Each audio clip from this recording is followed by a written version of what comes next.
All right, we're going to do a garden tour for the week, and I want to start on this end today. Let's see.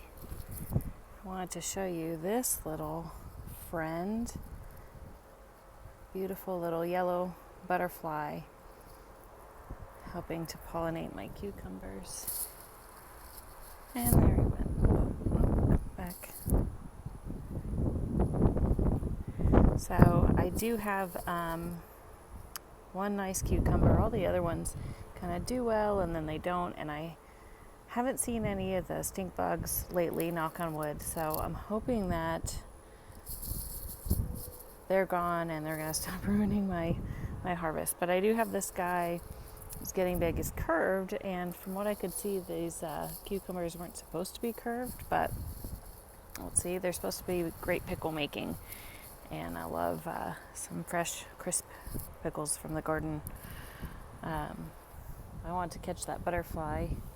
I love having, there's a cucumber ready to be pollinated there, so I'll be pollinating that shortly. Looks like another one down here too. So, even though the butterfly's floating around, I'm still going to hand pollinate just to ensure. In other words, these are my golden zucchinis, are looking good. I'm going to be building up the dirt around the stem at the bottom. It's supposed to help keep the squash vine borers away. So I have 2 of those.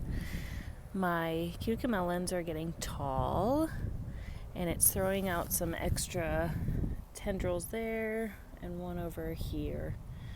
So that's exciting that it's spreading out. They are disease and pest resistant. So that's looking good. Keep growing. So my serrano pepper plant was dropping some flowers a little bit. It's just been really hot here. So today it's a little bit milder and the humidity is a lot lower than it has been. So hopefully that'll help it produce, there's one there, produce some more serrano peppers. The jalapeno plant's looking good. That's the Tokyo cucumber. These are zucchinis, and I think this volunteer is either another section of that sprout or another one that, if I planted more than one seeds, these were direct sown. These are Black Beauty zucchinis. This is my Bush Goliath tomato. I'm just waiting for it to turn nice and red. I also wanted to show you this. This is what the okra flower looks like, and I wanted to show you how to hand pollinate. If you have pollinators, it shouldn't be a problem, and all the okra I've gotten, I haven't pollinated a single one because I missed the flowers. They're only open for a day and sometimes only for the morning. But what I do to hand pollinate is I take a Q-tip, I rub it on the pollen on the outside of the stamen and just press it on top like that. So the pollen's along the outside and it just needs to be on the tip in order to pollinate that. So that is how you would hand pollinate okra. You can also use a Q-tip with the cucumbers or a paintbrush. You can use it with a squash. It'll work pretty much the same way. Green beans are looking good. I harvested a bunch and put them in our dinner. We made Mongolian beef and broccoli, and I just added the green beans I had harvested to the broccoli. There was probably about 10 or 15. So here's our other jalapeno plant.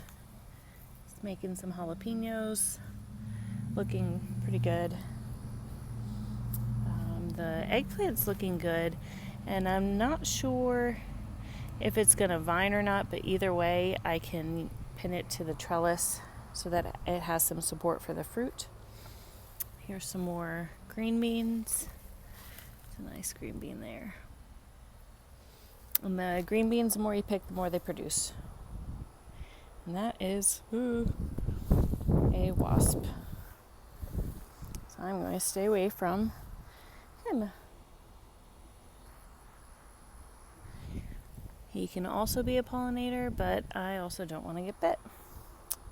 This jalapeno plant's looking good and has jalapenos. Still in the back is hanging out. Sunflower is looking good. And I have my first lemon cucumber down here. These I'm also hand pollinating. I tend to get a lot of male flowers at first with all of pretty much everything that flowers. So just keeping my eye on that.